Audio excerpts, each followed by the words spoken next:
step 5, this is going to require the most learning on your end. We're going to be writing a VLookup function in Google Sheets. Functions are pre-written formulas that automate different actions in Excel.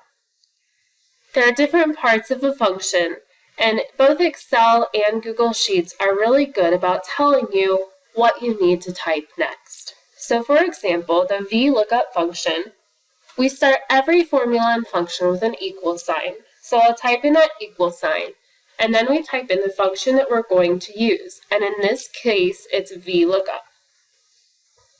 Then it's going to have 4 values that we have to type in. The first is the value to find.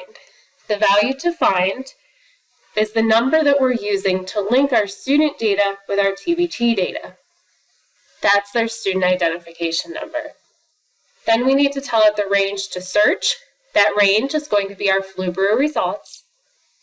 Then we need to tell it the column number to return. The column number is saying, okay, you found the student identification number. Now go over this many columns and pull that number into this cell. It'll make more sense when we do it. The last part that you put in to a VLookup function is either true or false. If you put true, it means that it will find a close match. If you write false, it means it has to find the exact same number. So in this case, we absolutely want to put false here because we need it to pull a single student's data. It can't be a similar number. It needs to be the exact student. So let's go ahead and see what this looks like. I'm going to go in to my Q1 data. These are the purple cells that we typically type in each student's response. Now this may seem like a lot at first, but once it's done, it's done. We only have to write the formulas for the functions for one student, and then we can copy them down for the rest. We don't have to put it in every cell. So I'm going to start in cell E4, and I actually have a similar formula in here. And I'm going to take that out so that we can go through and do this together.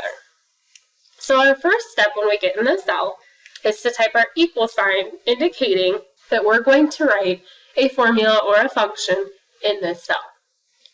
Then we write the name of the function, which in this case is VLookup, and it will actually allow you to click on VLookup here, and it'll put in the parenthesis for you.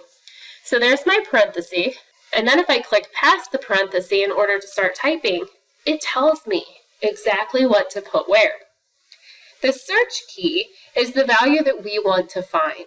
So in this case, the value that we want is our student's identification number.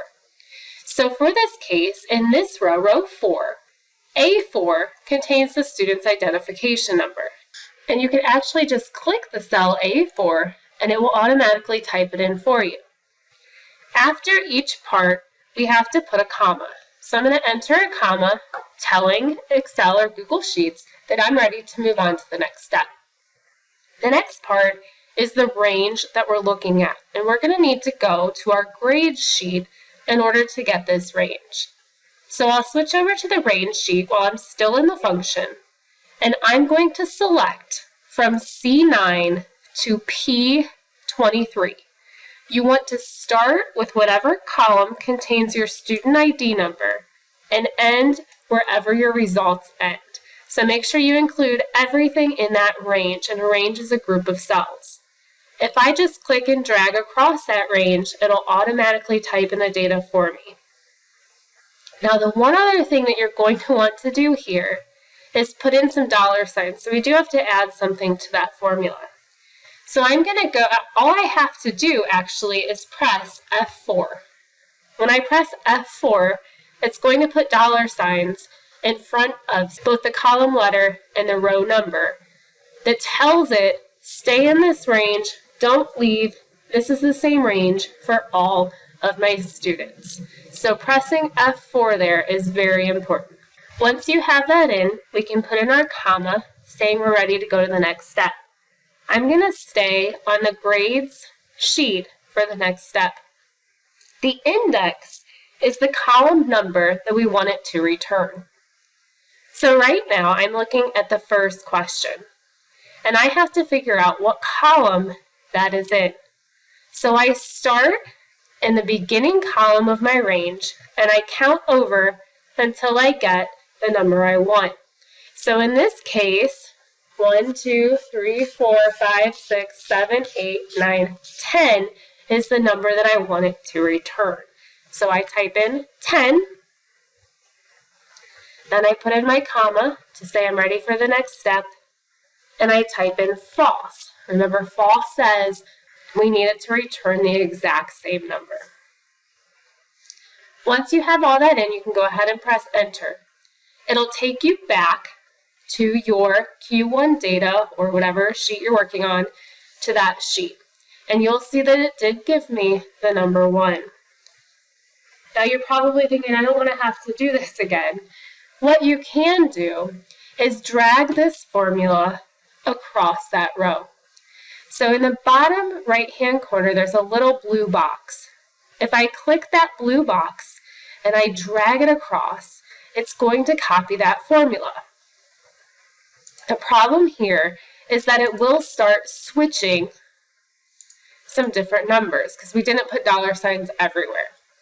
So I see that right here now it's trying to look for B4. I need A4 to stay.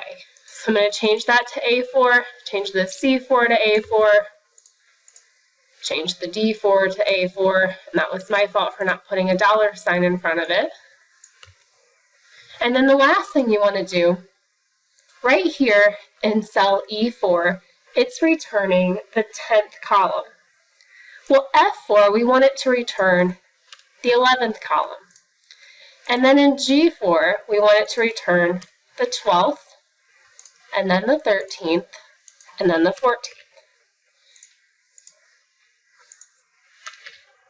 And now our data is ready to go.